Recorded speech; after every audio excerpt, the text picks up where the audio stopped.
40 বছর পর্যন্ত কেউ রাসূলুল্লাহ বলতো না, কারণ আল্লাহ ঘোষণা দিছেন না, বলতো আব্দুল্লাহর পুত্র মুহাম্মদ। 40 বছর জীবন ইতিহাসের পার হওয়ার পরে আল্লাহর পক্ষ থেকে ঘোষণা দেওয়া হইল রাসূল মুহাম্মদ। 40 বছর পর্যন্ত সমাজের মানুষ কোন নামে ডাকতো? আব্দুল্লাহর পুত্র মুহাম্মদ। 40 বছর পরে আল্লাহর পক্ষ থেকে ঘোষণা দেওয়া হইল রাসূল মুহাম্মদ।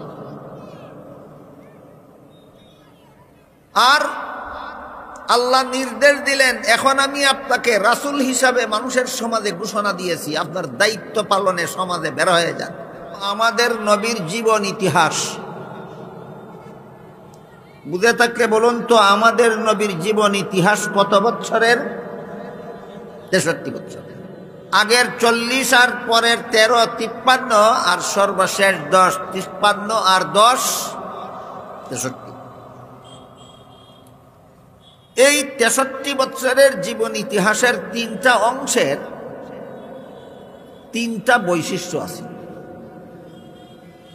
এগুলি শুনলে, বুঝলে, মনে রাখলে আয়াতের শানে নুজুলের ঘটনা বোঝা সহজ হবে। তা না হলে আমি 1 মিনিটে বলে দিতে পারবো, আপনারা বুঝবেন না কিছু। শানে নুজুলের ঘটনাটা পরিষ্কারভাবে বোঝার জন্য আমাদের নবীর জীবন ইতিহাসের প্রথম অংশের বৈশিষ্ট্যটা কি, দ্বিতীয় অংশের বৈশিষ্ট্যটা কি, তৃতীয় অংশের বৈশিষ্ট্যটা কি, আগে মনে রাখতে হবে। সিরাতুন নবীর প্রথম অংশ 40 বছরে। এই অংশের বৈশিষ্ট্য হইল, এই অংশটা ছিল নবীর জন্য নবুয়তের দলিল। দীর্ঘ 40 বছরের জীবন ইতিহাসে আল্লাহ আমাদের নবীর দ্বারা এমন অসংখ্য ঘটনাবলী ঘটাইছেন, যেসব ঘটনা পরিষ্কারভাবে প্রমাণ করে ইনি নবী। কাজেই ঘটনাগুলি নবীর জন্য নবুয়তের দলিল, তিনি যে নবী এই কথার প্রমাণ। 40 বছরের জীবন ইতিহাসের ঘটনাগুলি কিসের প্রমাণ? তিনি যে নবী এই কথার প্রমাণ। এটা কয় নবুয়তের দলিল, নবী হওয়ার প্রমাণ। যেমন ধরেন, আমাদের নবী মা আমেনার গর্ভ থেকে ভূমিষ্ঠ হয়েছে, কিন্তু দুধ পান করেছেন দুধ মা হালিমা সাদিয়া রাদিয়াল্লাহু আনহা। গর্ভধারিণী মায়ের নাম আমেনা আর দুধ মায়ের নাম হালিমা। বলেন তো আপনারা, হালিমার নিজের কোনো সন্তান জন্ম না হইলে আমিনার সন্তানকে দুধ পান করাইতে পারতেন? হালিমার নিজেরও একটা শিশু ছেলে ছিল, দুধ পান করত। এই জন্য হালিমা নিজের ছেলেকেও দুধ পান করাইতেন, আমিনার ছেলেকেও দুধ পান করাইতেন। কাজেই হালিমার দুধ পানকারী শিশু 2 জন।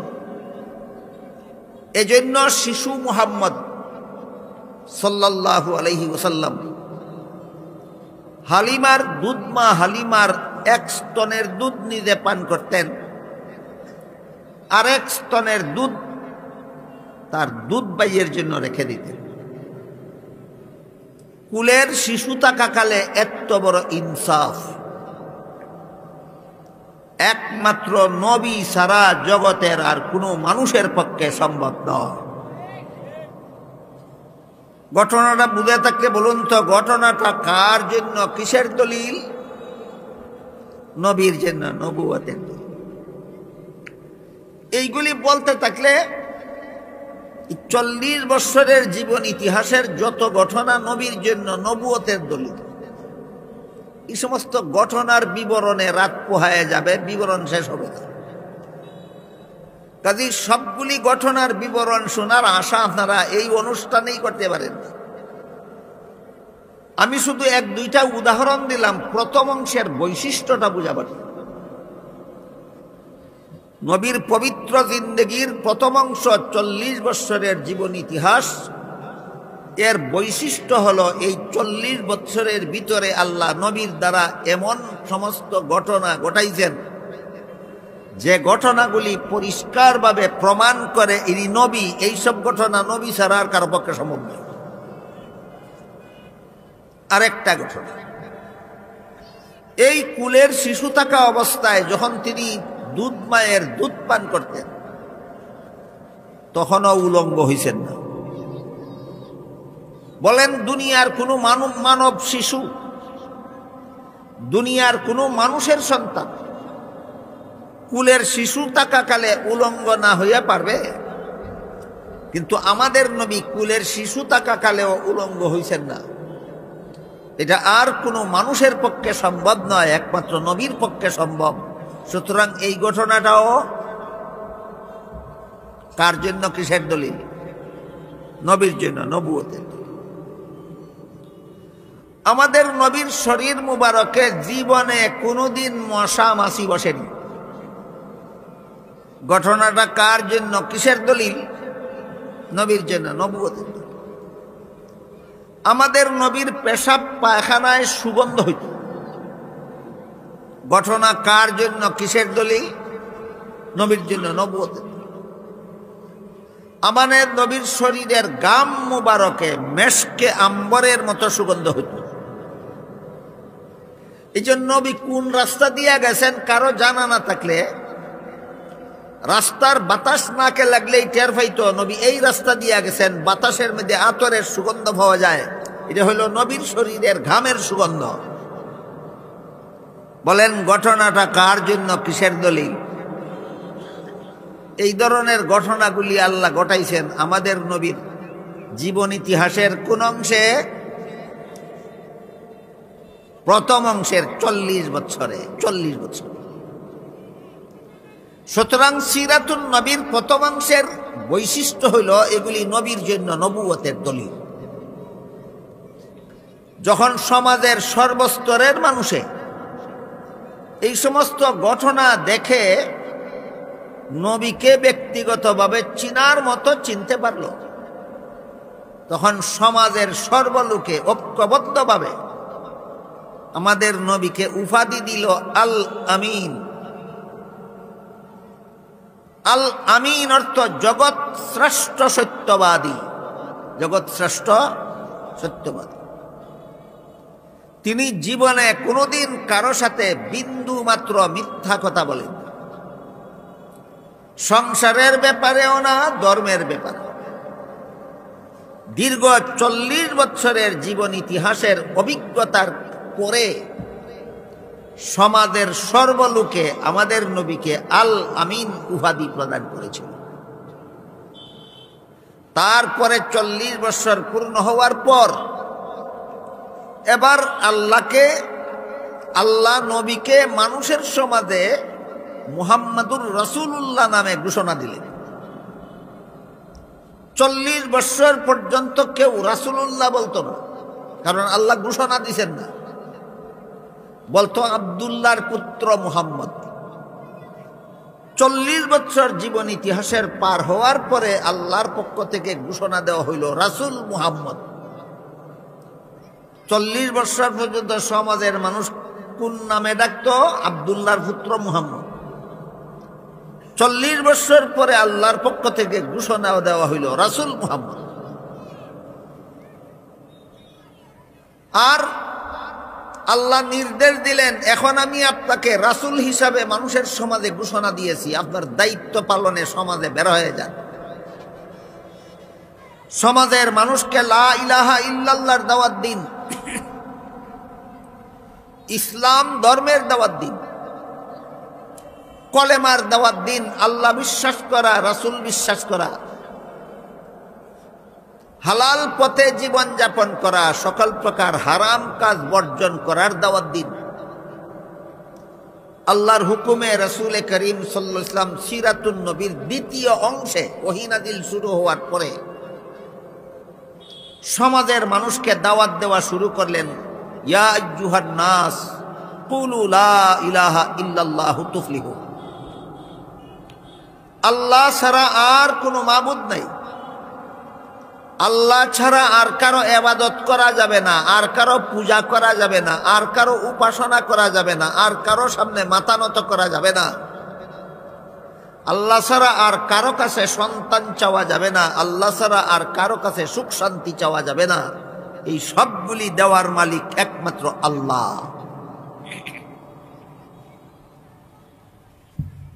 এই সমাজের সর্বলোক আঙ্গুলে গনার মতো কয়েকজন ছাড়া সবগুলি লোক এতদিন পর্যন্ত মূর্তির পূজা করত। এরা মূর্তির কাছে গিয়ে মাথা নত করত, মূর্তিকে সেজদা করত, মূর্তির কাছে সন্তান চাইত, মূর্তির কাছে সুখ শান্তি চাইত, মূর্তির কাছে ধন সম্পদ, মূর্তিরই ইবাদত করত, মূর্তিকেই মাবুদ মনে করত। এই অবস্থায় রাসূল যখন ঘোষণা দিলেন আল্লাহ ছাড়া আর কোনো মাবুদ নাই,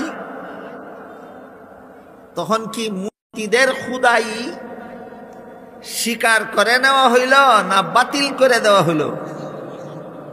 এইখান থেকে লোকেরা, সমাজের সর্বলোকে নবীর বিরুদ্ধে খেপল এবং নবীর দুশমনে পরিণত হইল।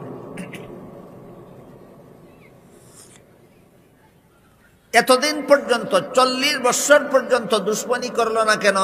মূর্তির বিরুদ্ধে কিছু বলেননি। এখন দুশমন হইল কেন? এখন বিরুদ্ধে কথা বলার কারণে দুশমন হইল। একটু লবণ তখন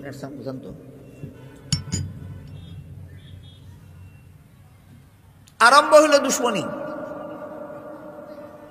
দীর্ঘ 40 বছর পর্যন্ত যারা নবীকে আল আমিন উপাধি দিয়ে রেখেছিল, এরাই এখন নবীর দুশমনে পরিণত। দুশমনির নমুনা রাসূল করিম সাল্লাল্লাহু আলাইহি ওয়াসাল্লাম একবার বাজারে গেলেন।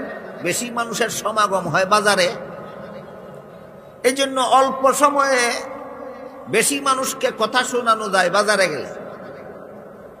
তাই রাসূল বাজারে গিয়া বাজারের মানুষকে বলতে লাগলেন, ইয়া আইয়ুহান নাস কুলু লা ইলাহা ইল্লাল্লাহু তুফলিহু। হে মানুষেরা, তোমরা লা ইলাহা ইল্লাল্লাহ স্বীকার করো, তোমাদের জীবন সফল হয়ে যাবে। এই সময় আবু জাহাল তার দলবল নিয়ে সেও বাজারে গেল, গিয়া নবীর কথার মুখের উপর পাল্টা বলতে লাগলো, হে মানুষেরা, মুহাম্মদের কথায় কর্ণপাত করবা না, মুহাম্মদ পাগল। এইভাবে মুখের উপর প্রতিবাদ করেও যখন আবু জাহাল নবীকে ফিরাইতে পারল না, তখন আবু জাহাল দল বল নিয়া নবীর গায়ে থুক দেওয়া শুরু করল। এর দ্বারাও যখন ফিরাইতে পারল না, তখন থুকে বিদা শরীরে বালু নিক্ষেপ করতে লাগল। এর দ্বারাও যখন ফিরাইতে পারল না, তখন বাজারে নবীর গলায় গামছা বেঁধে রাস্তার গলিতে গলিতে টানা হেঁচড়া করল। এই হইল জুলুম অত্যাচার, যে শুরু হইল এইভাবে। এই ধরনের একতরফা জুলুম অত্যাচার সহ্য করেও রাসূল দাওয়াতের কাজ চালু রাখার কারণে ওই আঙ্গুলে গোনার মতো কিছু মানুষ মুসলমান হইল। যারা মুসলমান হইল, এদের মধ্যে একজনের নাম ছিল হযরত খাব্বাব রাদিয়াল্লাহু আনহু। কেন তিনি মুসলমান হইলেন? এই কারণে মূর্তি পূজারীরা আগুনের মধ্যে লোহার শলা পুরাইয়া লাল কইরা ওনার গায়ে চাপা দিয়া ধরে রাখত। নির্যাতনের ধরন বুঝে নিন আপনার, আয়াতের শানে নুজুল বোঝার জন্য। কোন প্রশ্নের জবাবে আল্লাহ আয়াত নাজিল করেছিলেন সেটা বোঝার জন্য। এইভাবে যারাই মুসলমান হয় তাদের উপর তাদের এই মূর্তি পূজারীদের নির্যাতন নেমে আসত। যারা মুসলমান হয়েছিলেন তাদের মধ্যে একজন মহিলার নাম ছিল হযরত সুমাইয়া রাদিয়াল্লাহু আনহা। আবু জাহাল নিজের হাতে বর্ষা নিয়া সুমাইয়া রাদিয়াল্লাহু আনহার লজ্জাস্থানে বর্ষা দিয়ে আঘাত করে শহীদ করেছিল। আমি কি আপনাদেরকে বুঝাইতে পারলাম কি পরিমাণ নির্যাতন? এই ধরনের নির্যাতন চালাইল তারা দীর্ঘ 13টি বছর পর্যন্ত। স্বয়ং নবীর উপর কি পরিমাণ নির্যাতন হয়েছে? এই 13 বছরের ভিতরে একদিন নবী তায়েফ গেলেন লা ইলাহা ইল্লাল্লাহর দাওয়াত দিয়ে। দাওয়াত তো গ্রহণ করলই না, নবী নিরাশ হইয়া মক্কার দিকে ফিরার পথে তায়েফবাসী পাথরের ঢিল নিক্ষেপ শুরু করল নবীর শরীরের উপর বৃষ্টি বর্ষণের মতো। ঢিলের আঘাতে আঘাতে নবীর শরীর, সমস্ত শরীর জখম হইয়া রক্তে লাল হইয়া গেল। এই অবস্থায় নবী একটা গাছের ছায়ায় বসে গেলেন। আল্লাহ পাক রব্বুল আলামিন জিবরিল ফেরেশতাকে পাঠাইলেন, আমার নবীকে গিয়া বলো এরা যে ব্যবহার ওনার সাথে করছে আমি আল্লাহ তো দেখছি। তিনি যদি বিচার চান, তিনি যদি প্রতিশোধ চান, তাহলে তায়েফের দুই পাশের দুই পাহাড় একত্র করে আমি সমস্ত তায়েফবাসীকে নিষ্পেষিত করে দেব।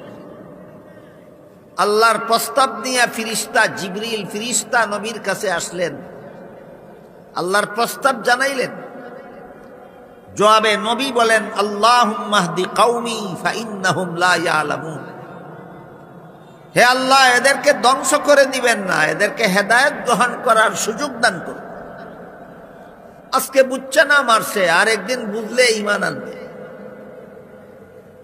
এই আদর্শটা, নবীর এই চরিত্রটা, যে তিনি যে প্রতিশোধ গ্রহণকারী মানুষ না, এই চরিত্রটা সমাজে প্রকাশ করার জন্য আল্লাহ দীর্ঘ 13টা বছর পর্যন্ত নবীকে নির্দেশ দিয়েছেন, যত জুলুম অত্যাচার নির্যাতন আসে সবগুলি নীরবে সহ্য করুন, কোনো প্রতিবাদ করবেন না, তাদের বিরুদ্ধে প্রতিশোধ নিতে যাবেন না।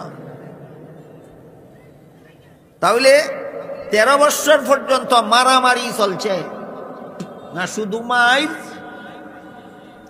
মারামারি কারে কয়? ইফক কয় ওই ফক করে মারে, হিফক কয় ইফক করে মারে, এটা কয় মারামারি। এখানে উভয় ফক করে মারছে না, মার চলছে একতরফা মার চলছে। এইভাবে দীর্ঘ 13টি বছর। এটা হইল 13 বছরের মক্কি জিন্দেগির বৈশিষ্ট্য। শুধু সন্ত্রাসীদের একতরফা জুলুম নির্যাতন সহ্য করবেন, কোনো প্রতিবাদ নয়, কোনো প্রতিশোধ নয়। এই অবস্থাটা ছিল 13 বছরের মক্কি জিন্দেগির বৈশিষ্ট্য। বুঝা থাকলে বলেন সিরাতুন নবীর দ্বিতীয় অংশ কিভাবে গেল? একতরফা মাইর খাইতে খাইতে গেল। কিভাবে গেল? একতরফা মাইর খাইতে খাইতে দ্বিতীয় অংশ গেল। আগের 40 আর পরের 53 বছর বয়সে আল্লাহ হুকুম দিলেন, আর মাইর খাওয়ার দরকার নাই, দেশান্তর হয়ে যা। যে সমস্ত লোকেরা ইসলাম গ্রহণ করেছিল, আল্লাহ রসুল তাদেরকে নিয়ে মক্কা শরীফ থেকে হিজরত করে 500 কিলোমিটার উত্তরে মদিনা শরীফ, সেখানে হিজরত করে চলে গেলেন। ওই সময় এই জায়গার নাম মদিনা শরীফ ছিল না, এই সময় জায়গাটার নাম ছিল ইয়াসরিব, একটা গ্রাম ছিল। ইয়াসরিবের বাসিন্দারা রাসূলের শুভাগমন উপলক্ষে পরিকল্পিতভাবে এইটারে শহর বানাইল। আরবি ভাষায় শহরে কয় মদিনা। রাসূলের শুভাগমন উপলক্ষে যেহেতু শহর নির্মাণ হয়েছে, এই জন্য ইয়াসরিববাসী এই শহরের নাম দিল মদিনাতুর রাসূল। আমরা সংক্ষেপে বলে থাকি মদিনা শরীফ। বুঝা থাকলে বলুন, এই জায়গার নাম মদিনা শরীফ হিজরতের আগে ছিল না হিজরতের পরে হইল? হ্যাঁ, হিজরতের পরে জায়গার নাম হইল মদিনা শরীফ। আগের বছর নবী হিজরত করে মদিনা গেলেন, পরের বছরই আবু জাহাল মক্কা থেকে 950 অস্ত্রধারী সন্ত্রাসী নিয়ে মদিনায় গিয়া হামলা করার জন্য রওনা হল। এতদিন ভিন্ন দেশে গিয়া নির্যাতন করত না, নিজেদের সমাজে থাইকা নির্যাতন করত। এখন আরেক দেশে গিয়া নির্যাতনের জন্য রওনা। মক্কা শরীফ থেকে 500 কিলোমিটার দূরে, যেমন তেমন দূরে না, মক্কা শরীফ থেকে 500 কিলোমিটার দূরে মদিনা শরীফে রওনা হইল আবু জাহাল 950 সন্ত্রাসী অস্ত্রধারী নিয়ে ওইখানে গিয়ে নির্যাতন করবে। এইবার আল্লাহ হুকুম দিলেন, আর একতরফা নির্যাতন সহ্য করা নয়। এখন আপনি সন্ত্রাসীদের মোকাবেলায় সন্ত্রাস দমন করার জন্য জেহাদের ময়দানে ঝাঁপিয়ে পড়ুন। বাকি 10 বছরে আপনাকে দুনিয়াবাসীকে একটা সন্ত্রাস মুক্ত পৃথিবী উপহার দিতে হবে। আল্লাহর এই হুকুমে রাসূল মদিনা শরীফ থেকে 313 জন নিরীহ প্রায় নিরস্ত্র মুসলমানদেরকে নিয়ে বাইরে গেলেন ওই সন্ত্রাসীদের মোকাবেলার জন্য। মদিনার কিছু দূরে বদর নামক প্রান্তরে উভয় পক্ষ মুখোমুখি হল। সন্ত্রাসীদের সংখ্যা কত? 950, এবং প্রত্যেকের সাথে অত্যাধুনিক অস্ত্র। রাসূলের সঙ্গী সাথীদের সংখ্যা মাত্র 313 জন। অস্ত্র অল্প লোকেরই অস্ত্র আছে, বেশিরভাগেরই অস্ত্র নাই। আল্লাহ পাক রব্বুল আলামিন যেমন ভাবে হুকুম দিলেন সন্ত্রাস দমন করার জন্য এদের মোকাবেলায় যুদ্ধে ঝাঁপিয়ে পড়ুন, রাসূল নিরীহ মুসলমানদেরকে নিয়ে, নিরস্ত্র মুসলমানদেরকে নিয়ে যখন যুদ্ধে নেমে গেলেন, আল্লাহ ফিরিস্তা পাঠাইয়া রাসূলকে সাহায্য করলেন। কুরআনের আয়াতে আল্লাহ উল্লেখ করেছেন 5000 ফিরিস্তা পাঠাইয়া বদরের যুদ্ধে আল্লাহ রাসূলকে সন্ত্রাসীদেরকে দমন করার কাজে সাহায্য করলেন। এতে 70টা সন্ত্রাসী নিহত হইল, আরো 70টা সন্ত্রাসী আবু জাহালের দলের সদস্য মুসলমানদের হাতে বন্দী হইল। বাকিরা পলাইয়া যান বাসা। এখান থেকে আরম্ভ হইল জাহাদ। ইতিহাস বুঝে থাকলে বলুন, কি জন্য জাহাদ আরম্ভ হইল? গায়ের জোরে ইসলাম প্রচার করার জন্য না সন্ত্রাস দমন করার জন্য? বর্তমান দুনিয়ার ইহুদি খ্রিস্টানেরা তো এই কথাটা বুঝতে রাজিই না। অনেক মুসলমানে পর্যন্ত বুঝে না যে জিহাদের বিধান ইসলামে কেন আসে। জিহাদের বিধান আসেনি গায়ের জোরে কাউকে মুসলমান বানাবার জন্য, বরং এই ব্যাপারে আল্লাহ পরিষ্কার ভাষায় কোরআনে বলে দিয়েছেন, লা ইকরাহা ফিদ্দীন, কোন ধর্মাবলম্বীর ধর্ম পালনে বাধা দেওয়ার অধিকার কোন মুসলমানের নাই। যে কোনো ধর্মাবলম্বী স্বাধীনভাবে তার ধর্ম পালনের অধিকার আছে, বাধা দেওয়ার অধিকার কোনো মুসলমানের নেই। যেখানে আল্লাহ কোরআনে ঘোষণা দিলেন অন্য ধর্মাবলম্বীর ধর্ম পালনে বাধা দেওয়ার অধিকার নাই মুসলমানের, এখানে মুসলমানের নবী যাইবেন অন্য ধর্মাবলম্বীদেরকে তলোয়ারের জোরে মুসলমান বানাবার জন্য? যে অকল্পনীয় ব্যাপার, এই বিধান ইসলামে নাই। বরং ইসলামের বিধান হইল কোন মুসলমান যদি কোন অমুসলমানকে জোরে মুসলমান বানায়, তার ইচ্ছা নাই মুসলমান হওয়ার, তার আক্রমণের ভয়ে, কোন মুসলমানের আক্রমণের ভয়ে যদি কোনো অমুসলমানে কয় আমি মুসলমান হইলাম, তার এই মুসলমান হওয়া আল্লাহর কাছে গ্রহণযোগ্য হবে না। জোরে মুসলমান বানাইয়া কি লাভ হইল? এই জন্য 10 বৎসরের মাদানী জিন্দেগির বৈশিষ্ট্য হইল জিহাদের মাধ্যমে সন্ত্রাস দমন কর। বলেছিলাম সিরাতুন নবীর 3 অংশের 3টা বৈশিষ্ট্য আছে। প্রথম অংশ 40 বৎসরের, এটার বৈশিষ্ট্য হইল এই 40 বৎসরের ঘটনাবলী নবীর জন্য নবুয়তের দলিল। দ্বিতীয় অংশ 13 বৎসরের মক্কি জিন্দেগি, এর বৈশিষ্ট্য হইল নীরবে সন্ত্রাসীদের হামলা সহ্য করা। তৃতীয় অংশ হইল 10 বৎসরের মাদানী জিন্দেগি, এর বৈশিষ্ট্য হইল জিহাদের মাধ্যমে সন্ত্রাস দমন করা। সিরাতুন নবীর 3 অংশের 3টা বৈশিষ্ট্য বুঝে থাকলে এবার শুনুন, হিজরত করে মদিনা শরীফ যাওয়ার পর আল্লাহ রসুল দুনিয়াতে ছিলেন আরো 10 বছর। এই 10 বছরের জীবন ইতিহাসকে মাদানী জিন্দেগি বলা হয়। এই 10 বছরের মাদানী জিন্দেগিতে আল্লাহর রসুল 66টা জাহাদ পরিচালনা করেছেন। কটা জাহাদ? 66টা জাহাদ। পরিস্থিতি এমন দাঁড়াইল, আগের যুদ্ধে সাহাবায়ে কেরামের শরীরে যে জখম হইল, এই জখম শুকাইবার আগেই আরেক যুদ্ধের দাগ পড়ে যায়। দ্বিতীয় যুদ্ধের শরীরে যত জখম হইল, এগুলি শুকাইবার আগেই তৃতীয় যুদ্ধের দাগ পড়ে গেল। এইভাবে আগের যুদ্ধের জখম শরীরে নিয়েই সাহাবাদের পরের যুদ্ধে অংশগ্রহণ করতে হইল। পরিস্থিতি এমন দাঁড়ায়। এই অবস্থায় সাহাবায়ে কেরাম রাদিয়াল্লাহু তাআলা আনহুম আজমাইন মুহাম্মদুর রাসূলুল্লাহ সাল্লাল্লাহু আলাইহি ওয়াসাল্লামের কাছে একটা প্রশ্ন করলেন। সাহাবাগণ প্রশ্ন করলেন, জিজ্ঞাসা করলেন, রাসূলের কাছে জানতে চাইলেন, ওগো আল্লাহর রাসূল, 13 বছরের মক্কি জিন্দেগিতে আমরা শান্তিতে বসবাস করতে পারলাম না সন্ত্রাসীদের একতরফা জুলুম নির্যাতনের কারণে। আর 10 বছরের মাদানী জিন্দেগিতে আমরা শান্তিতে বসবাস করতে পারতেছি না, একের পর এক যুদ্ধে অংশগ্রহণ করার। কাজেই মুসলমান দুনিয়াতে শান্তিতে বসবাস করার সুযোগ পাবে কবে?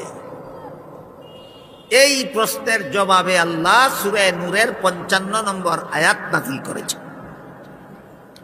এই প্রশ্নের ঘটনাটাই হইল আজকের আলোচ্য আয়াতের শানে নুজুল।